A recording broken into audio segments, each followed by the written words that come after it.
قرآني نبض حياتي، قرآني طهر ذاتي، قرآني عصمة أمري، قرآني طوق نجاتي. قرآني نبض حياتي، قرآني طهر ذاتي، قرآني عصمة أمري، قرآني طوق نجاتي. آيات الله حمتني غمرتني بالبركات، تحفظني من همزات الشيطان ومن زلاتي. آيات الله حمتني غمرتني بالبركات، تحفظني من همزات الشيطان ومن زلاتي. نحمده ونصلي على رسوله الكريم،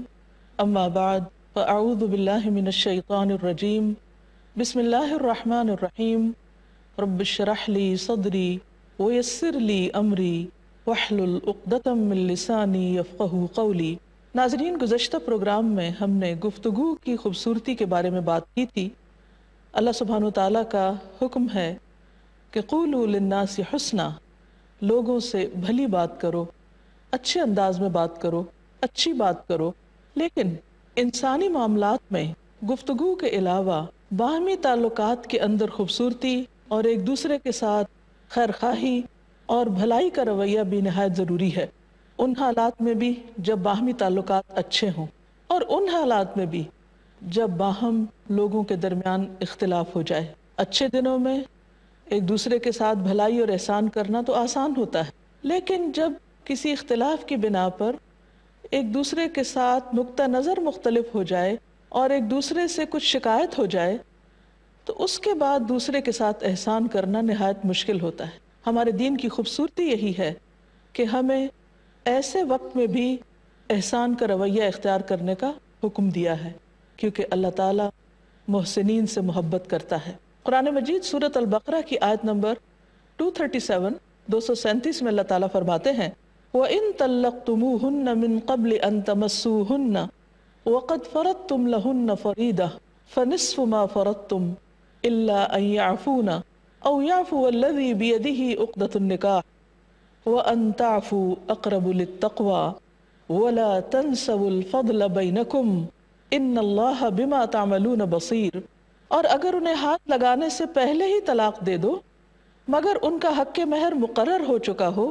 تو طے شدہ حق مہر کا نصف ادا کرو. یعنی لڑکی کی رخصتی نہیں ہوئی، اس سے پہلے ہی تعلقات میں کچھ خرابی آ گئی اور بات طلاق دینے تک پہنچ گئی، تو اس موقع پر بھی تم جو مہر طے کر چکے ہو اس کا آدھا اس کو دے دو، الا یہ کہ وہ عورتیں از خود معاف کر دیں. وہ نہ لینا چاہیں تو ٹھیک ہے، یا وہ مرد جس کے اختیار میں عقد نکاح ہے فراخ دلی سے کام لے اور پورا مہر دے دے، یعنی آدھا دینے کی بجائے پورے کا پورا ہی ادا کر دے، تو یہ بھی احسان کا رویہ ہے. اور اگر تم درگزر کرو اور پورے کا پورا مہر دے دو تو یہ تقوی سے قریب تر ہے. یعنی اللہ تعالیٰ نے اس بات کی طرف توجہ دلائی کہ پورا دینا زیادہ بہتر ہے.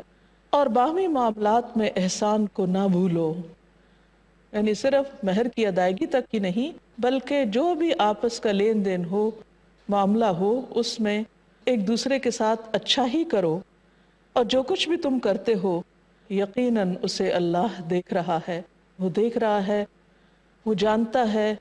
وہ اس کی جزا تم کو دے گا. آج جو تم کسی انسان کے ساتھ بھلا کرو گے کل اس کا صلہ اور اجر اللہ کے ہاں پالو گے، اور اللہ تعالیٰ کی طرف سے ملنے والا اجر کئی گنا زیادہ ہوگا. آج ہم ایک چیز دیتے ہیں تو اللہ تعالیٰ اس کے بدلے میں 10، 700 اور اس سے بھی زیادہ کئی گنا اس کو بڑھا کر انسان کے لیے جمع رکھتے ہیں. بہرحال جو اصل میں قاعدے کی چیز ہے اور جسے زندگی کے تمام معاملات میں یاد رکھنا چاہیے وہ یہ ہے کہ وَلَا تَنْسَوُا الْفَضْلَ بَيْنَكُمْ. اور اس کا اطلاق صرف طلاق کے معاملے میں نہیں بلکہ زندگی کے باقی تمام معاملات میں بھی ہے.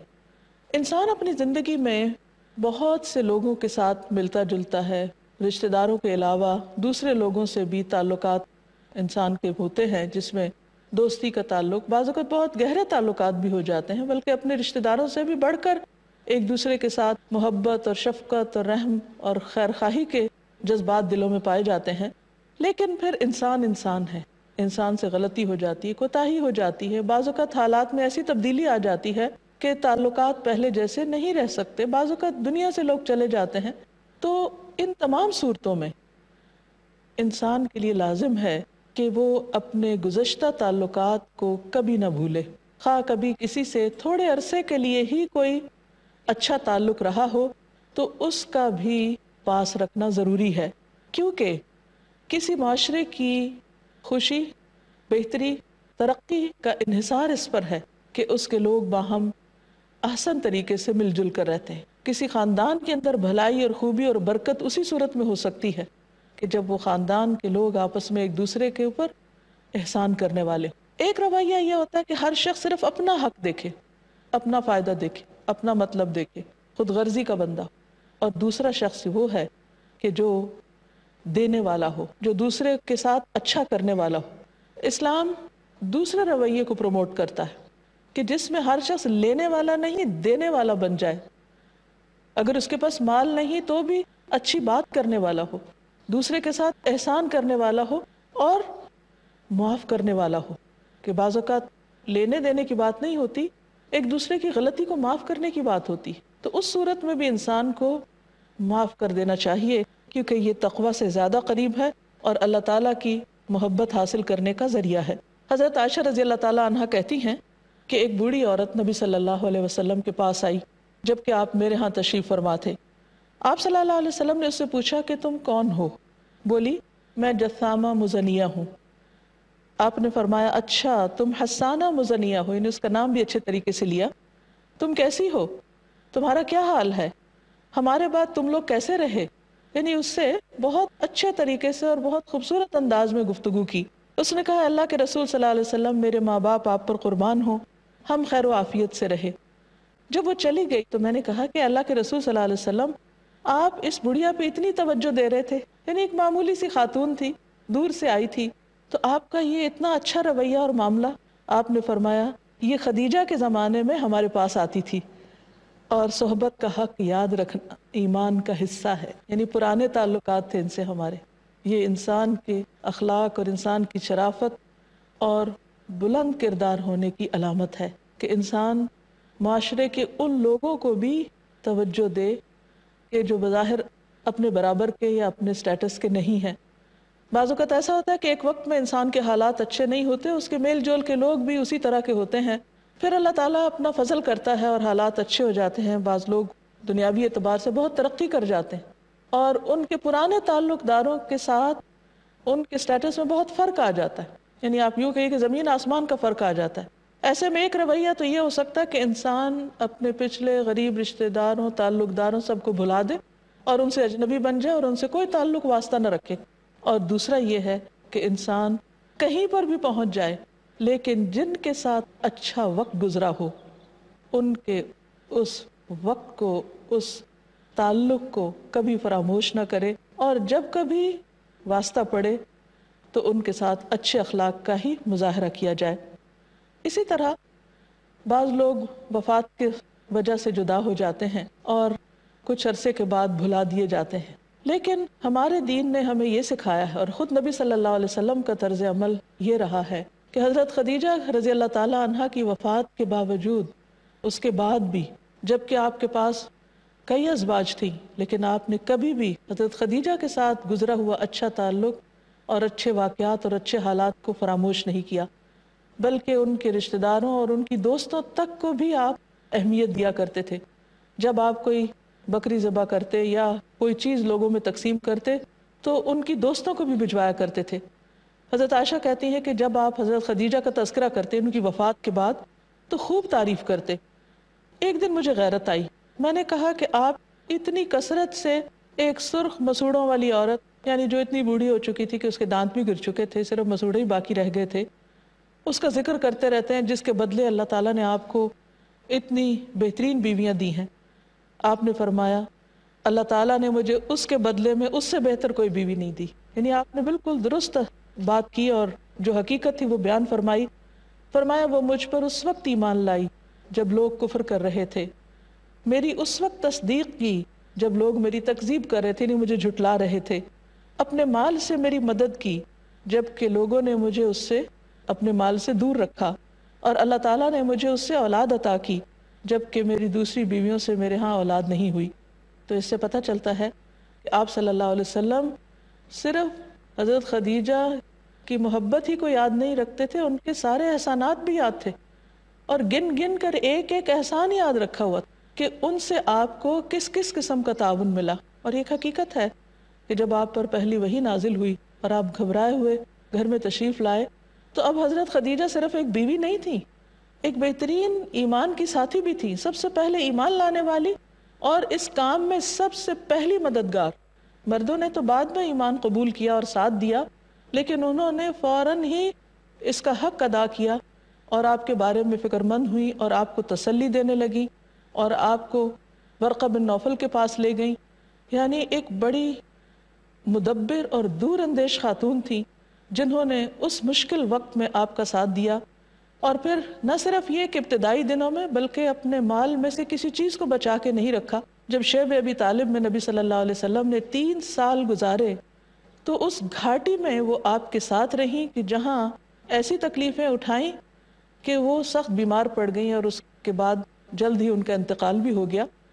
نبی صلی اللہ علیہ وسلم نے خاص طور پر خواتین کو اس معاملے میں تلقین کی ہے۔ حضرت اسماء بنت یزید کہتی ہیں کہ ایک مرتبہ ہم اپنی سہیلیوں کے ساتھ تھے کہ نبی صلی اللہ علیہ وسلم ہمارے پاس سے گزرے، آپ نے ہمیں سلام کیا اور فرمایا احسان کرنے والوں کی ناشکری سے بچو۔ میں نے عرض کیا یا رسول اللہ صلی اللہ علیہ وسلم، احسان کرنے والوں کی ناشکری سے کیا مراد ہے؟ کون احسان کرنے والے اور کون سی ناشکری؟ فرمایا تم میں سے ایک اپنے ماں باپ کے گھر دنوں تک بن بیاہی بیٹھی رہتی ہے، پھر اللہ تعالیٰ اس کو شوہر عطا کرتا ہے،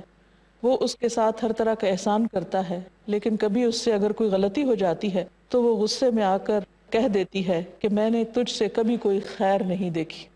تو یہ جو جملہ ہے کسی بھی عورت کا کہ میں نے اس گھر میں کوئی خیر نہیں دیکھی یا کوئی خوشی نہیں دیکھی، یہ انتہائی ناشکری کا جملہ ہے۔ نبی صلی اللہ علیہ وسلم نے خاص طور پر یہ جملہ خود بول کر بتایا کہ یہ ناشکری کا جملہ ہے، اور خواتین کو اس جملے کے بولنے سے پرہیز کرنا چاہیے، کیونکہ یہ ہو ہی نہیں سکتا کہ کوئی شوہر اپنی بیوی پر کسی بھی قسم کا کوئی احسان نہ کرے۔ تو آپ نے فرمایا کہ تم میں سے کوئی عورت شوہر سے بے نیاز نہیں ہو سکتی کہ وہ کہے کہ مجھے ضرورت ہی نہیں ہے اس زندگی کی، اور چھوٹی چھوٹی باتوں پر ناراض ہو جائے۔ انسان کو صبر اور برداشت اور حوصلے سے کام لینا چاہیے۔ اسی طرح والدین کے ساتھ احسان کا تو ہم سب پڑھتے ہیں قرآن مجید میں، لیکن صرف ان کے ساتھ احسان نہیں بلکہ ان کے جو متعلقین ہیں، ان کے جو دوست احباب ہیں، ان کے ساتھ اچھا سلوک کرنا بھی ضروری ہے۔ والدین کے ساتھ احسان کے بارے میں تو ہم سب جانتے ہیں، اللہ تعالیٰ کا حکم ہے وَبِالْوَالِدَيْنِ احسانا، بار بار اس کی تاکید کی گئی ہے، لیکن صرف اتنا ہی کافی نہیں کہ ہم والدین کے ساتھ اچھی گفتگو کریں یا ان کے کچھ حقوق کا خیال کریں، بلکہ اس احسان میں یہ بھی آتا ہے کہ جن لوگوں کا ہمارے والدین پر احسان ہوتا ہے یا ہمارے والدین کے ساتھ ان کے اچھے تعلقات ہوتے ہیں، ان کے ساتھ بھی احسان کرنا چاہیے۔ یہ بھی دراصل والدین کے ساتھ احسان ہی کی ایک شکل ہے۔ عبداللہ بن عمر کے بارے میں آتا ہے کہ وہ جب مکہ کے لیے روانہ ہوتے حج عمرے وغیرہ پر، تو اونٹ پر سفر کرتے ہوئے اپنے ساتھ ایک گدھا بھی رکھتے۔ جب اونٹ کی سواری سے تھک جاتے تو گدھے پہ بیٹھ جاتے اور امامہ پہن لیتے، یعنی پگڑی وغیرہ باندھ لیتے تاکہ دھوپ وغیرہ سے بچیں۔ تو وہ کہتے ہیں کہ ایک دن ابن